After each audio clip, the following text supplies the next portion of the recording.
Donc on a terminé notre lecture quotidienne des Télim. Je voulais vous remercier parce qu'on est de plus en plus nombreux sur cette chaîne à lire des Télim et à étudier chaque jour. Et on reprend une petite étude sur la paracha comme d'habitude. Alors, on a beaucoup parlé de Bilham dans cette paracha. On a vu qu'il a tenté maintes fois de maudire le peuple juif. Ça s'est soldé par un échec. Et la paracha dit qu'il s'en est retourné d'où il était venu. Et puis, malgré tout, il donne un conseil à Balak.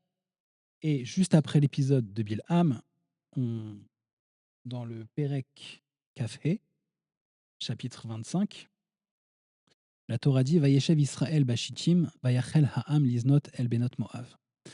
Vayeshev Israël Bashitim, Israël s'est installé à Shittim.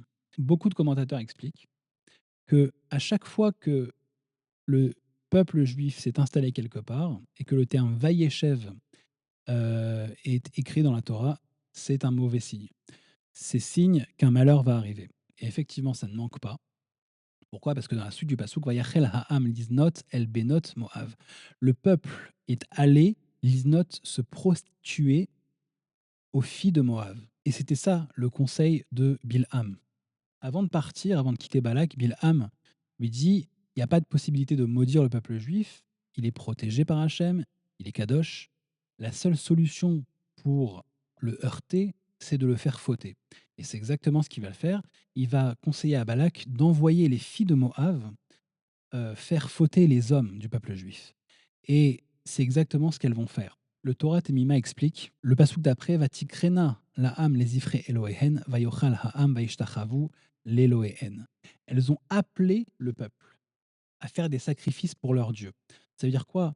Nous dit Torah Temima, ça veut dire quoi? Elles ont appelé le peuple, ça veut dire qu'elles se sont précipitées vers lui et elles se sont précipitées vers lui nues pour le faire fauter. Elles appelèrent le peuple à faire des sacrifices, donc on ne comprend pas bien parce que concrètement, dans un premier temps, elles sont allées faire fauter le peuple juif par donc la Torah nous dit de la prostitution.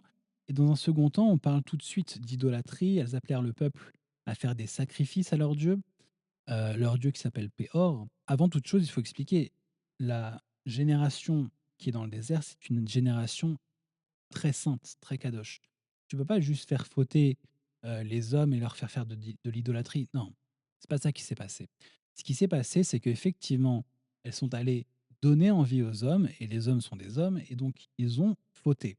Mais avant de fauter, ce que les femmes du pays de Moab faisaient, c'est qu'elles leur disaient, si tu veux avoir une relation avec moi, elles sortaient une statue de Péor et elles leur disaient, il faut te prosterner devant. Et ils se prosternaient puisqu'ils étaient dans un moment de folie, ils n'avaient pas toute leur tête à ce moment-là. Et donc c'est comme ça qu'ils ont fauté. Et la Torah dit une faute en entraînant une autre. Ils se sont retrouvés à faire de l'idolâtrie devant Péor. Alors je vous passe les détails. Bon, il y a un Rashi sur la paracha qui donne des détails, mais un peu horribles, sur pourquoi est-ce que Péor s'appelait Péor. Bon, je vous passe les détails, c'est pas... Tout cela est arrivé sur les conseils de Bilham. Donc ça veut dire, après tout le mal qu'il a fait, après les tentatives de malédiction à plusieurs reprises qui n'ont pas marché, il a donné un conseil à Balak qui lui a porté ses fruits, a fait chuter le peuple juif dans une sorte d'horreur, d'immondice pas possible. Et on va voir dans la suite de la paracha que 24 000 personnes vont mourir parce que Dieu va les punir de cela. Les commentaires expliquent que ça aurait dû être plus de 150 000 personnes qui devaient mourir. Alors, certains commentateurs expliquent qu'il y a bien 150 000 qui sont morts. D'autres, comme le Ramban, disent non, c'est pas possible, le compte ne marche pas. Et Hachem demande, c'est que chaque juge tue deux fauteurs, deux personnes qui ont fauté avec les filles de Moab.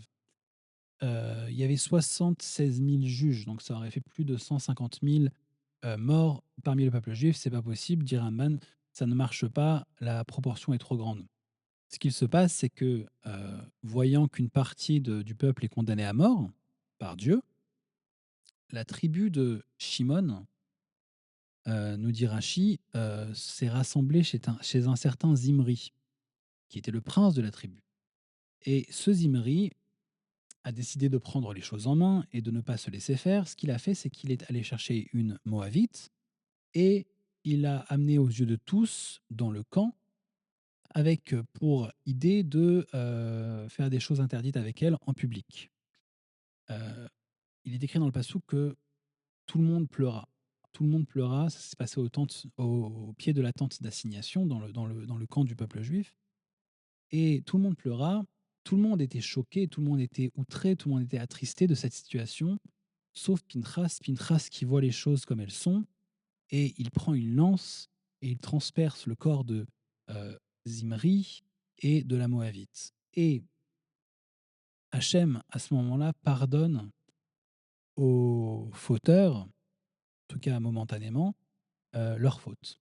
On verra que par la suite, Hachem va se débarrasser d'eux, mais que pour le moment, ils sont pardonnés, la faute est passée. Pourquoi? Parce que Pinchas fait un énorme kiddush Hachem, une énorme sanctification du nom divin.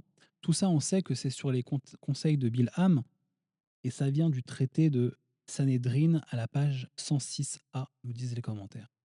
Maintenant, il y a une autre partie du Talmud, traité Gittin, page 57a, où on retrouve Bilham. C'est au sujet de Onkelos. Onkelos qui est le neveu de Titus, l'empereur Titus, et qui a dans l'idée de se convertir au judaïsme. Et donc, dans un premier temps, il invoque l'esprit de Titus, qui lui déconseille fortement de se convertir au judaïsme, parce que la Torah est trop difficile, dit-il. 613 mitzvot à faire, c'est trop difficile, tu n'y arriveras pas. En revanche, lui dit-il, tu devrais combattre le peuple juif parce que quiconque combat le peuple juif, eh bien, les forces du mal l'aident et il prend tout de suite la tête des nations contre le peuple juif. Ce même Onkelos qui est déterminé par des moyens de magie, il va aller invoquer l'esprit de Bilham, qui est en enfer, hein. Le traité Gittin, Agmara raconte que il lui demande quel est le peuple important dans le monde futur, quel peuple compte. Et Bilham lui confirme que c'est bien le peuple d'Israël, le peuple juif. Il lui demande de ses nouvelles. Il lui dit: et toi, comment est-ce que tu es traité là-bas? Et Bilham décrit la sentence qui lui est donnée. Ce qu'il a fait, Bilham, c'est qu'il a provoqué la chute du peuple juif par une faute précise, le fait de se prostituer donc avec les filles de Moab. La Torah dit Mida keneged Mida, mesure pour mesure, parce que tu as fait, ben, tu es puni, et vous irez aussi voir la manière dont il est traité, chacun selon son bon vouloir. J'ai pas envie d'en dire plus ici parce que, bon, bref. Traité Gittin, page 57a, en haut de la page. Et donc la paracha termine avec Pinchas, le fils d'Éléazar. Donc on a Aaron, le frère de Moshe, qui a eu un fils Éléazar, qui prend la succession donc de Aaron et qui lui-même a un fils Pinchas. Et Pinchas donc relève le niveau et sauve la vie de dizaines de milliers de Juifs, puisque seuls 24 000 morts ont eu lieu. Là, c'est le dernier passouk de la Torah.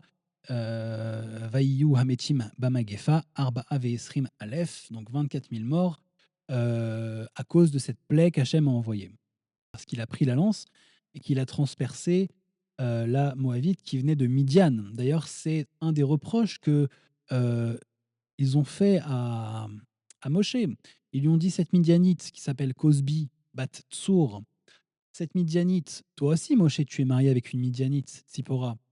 La grande différence, c'est que, oui, effectivement, Moshe est marié avec une Midianite, mais Tsipora, elle, s'est littéralement, clairement convertie au judaïsme.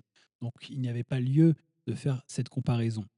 Mais en tout cas, voilà, Pinchas, en prenant cette lance et en vengeant quelque part le nom d'Hachem, sauve la vie de dizaines de milliers de juifs.